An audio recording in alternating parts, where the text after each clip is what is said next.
തെളിച്ചമേകാൻ പൊൻപുലർക്കാലം വെളിച്ചമാകും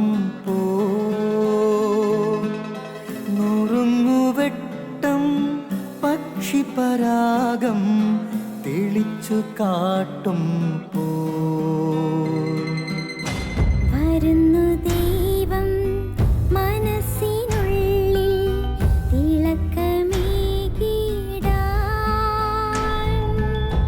തരുന്നു ധ്യാന പ്രകാശമാർക്കും വിളക്ക് വയ്ക്കുമ്പോൾ നുറുങ്ങുവെട്ടം ഇറങ്ങിടട്ടെ ഹൃദന്തമെല്ലാം യുഗപ്രകാശത്താൽ മറഞ്ഞിടട്ടെ മാനാന്ധകാരം യുഗപ്രസാദത്താൽ നുറുങ്ങുവെട്ടം.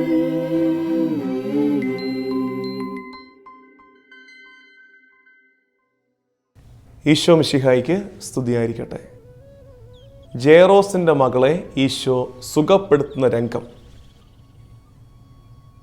കൊച്ചിൻ്റെ മാതാപിതാക്കളെയും തൻ്റെ ശിഷ്യന്മാരെയും അല്ലാതെ മറ്റാരെയും അകത്ത് കടക്കാൻ ഈശോ അനുവദിച്ചില്ല. അകത്ത് കയറിയിട്ട് ഈശോ പുറത്തോട്ട് നോക്കി പറഞ്ഞു, കരയേണ്ട, കൊച്ചു മരിച്ചിട്ടില്ല, അവൾ ഉറങ്ങുകയാണ്. എല്ലാവരും ചിരിച്ചു, പരിഹസിച്ചിരിച്ചു. കൊച്ചു മരിച്ചു. പുള്ളി പറയുകയാണ് കൊച്ച് ഉറങ്ങുകയാണെന്ന്. അവരറിഞ്ഞില്ല മരണത്തെക്കുറിച്ചുള്ള ക്രിസ്ത്യാനിയുടെ ഡെഫിനിഷൻ പഠിപ്പിക്കുകയാണ് ഈശോ എന്ന്. മരണത്തിന് ക്രിസ്ത്യാനിക്കുള്ള നിർവചനമാണ് ഈശോയുടെ തിരു അധരങ്ങളിൽ നിന്ന് പൊഴിഞ്ഞു വീണത്. എന്ത്? അവൻ മരിച്ചിട്ടില്ല, അവൻ ഉറങ്ങുകയാണ്. നമ്മുടെയൊക്കെ വീട്ടുമുറ്റത്തിന് വെള്ളവിരിച്ച മേശമേൽ പ്രിയപ്പെട്ടവരുടെ ചലനമറ്റ ദേഹം കൊണ്ട് കിടത്തിയിട്ട് വിലാപത്തോടെ നമ്മൾ കണ്ണീരൊഴുക്കി പ്രാർത്ഥിക്കുമ്പോൾ പരസ്പരം പറയാനാകണം, എന്ത്?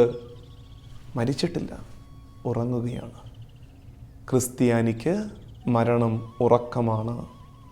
മരണം മരണമാണെങ്കിൽ അത് അവസാനമാണ്. ക്രിസ്ത്യാനിക്ക് മരണം ഉറക്കമാണ്. ഉറക്കമൊക്കെ ഉണരാനുള്ളതാണ്. അന്ത്യകാലങ്ങളിൽ വാനമേഘങ്ങളിൽ നമ്മുടെ കർത്താവ് തമ്പുരാൻ ആഗതനാകുമ്പോൾ അവൻ്റെ സ്വരം കേട്ട്, അവൻ്റെ വിളി കേട്ട് ഉണരാനുള്ള ഉറക്കമാണ് ക്രിസ്ത്യാനിക്ക് മരണമെന്ന് ഓർക്കണേ. മരണം അവസാനമല്ല.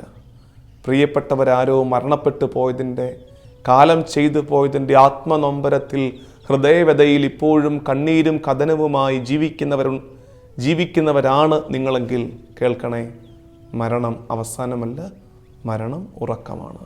നമ്മളും ഉറങ്ങും. കർത്താവ് തമ്പുരാൻ്റെ വിളി കേൾക്കാനായി കാത്തിരിക്കുന്ന ഉറക്കത്തിലേക്ക് നമ്മളും പ്രവേശിക്കും. അന്ന് കർത്താവിൻ്റെ സ്വരം കേട്ട് നമ്മൾ ഉണരണമെങ്കിൽ എന്ത് ചെയ്യണം? ജീവിതകാലത്ത് അവൻ്റെ സ്വരം കേട്ട് ശീലമുണ്ടാകണം. ഈ ഭൂമിയിലെ ജീവിതകാലത്ത് അവൻ്റെ സ്വരം കേട്ട് ശീലമില്ലാത്തവരെങ്ങനെ അന്ത്യകാലത്ത് അവൻ്റെ സ്വരം കേട്ട് ഉണരും?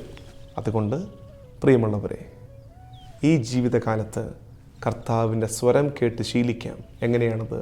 പ്രധാനമായും വചന വായനയിലൂടെ, പ്രാർത്ഥനയിലൂടെ ഈശോയുടെ സ്വരം കേട്ട് ശീലിക്കാൻ നമുക്ക് ഉണരാനുള്ള ഉറക്കത്തിലേക്ക് പ്രവേശിക്കുന്നതിന് മുമ്പായി അവൻ്റെ സ്വരം പഠിച്ചിരിക്കാം. തിരിച്ചറിഞ്ഞു വേണം ഉണരാൻ വേണ്ടിയിട്ട്. ആമേൻ.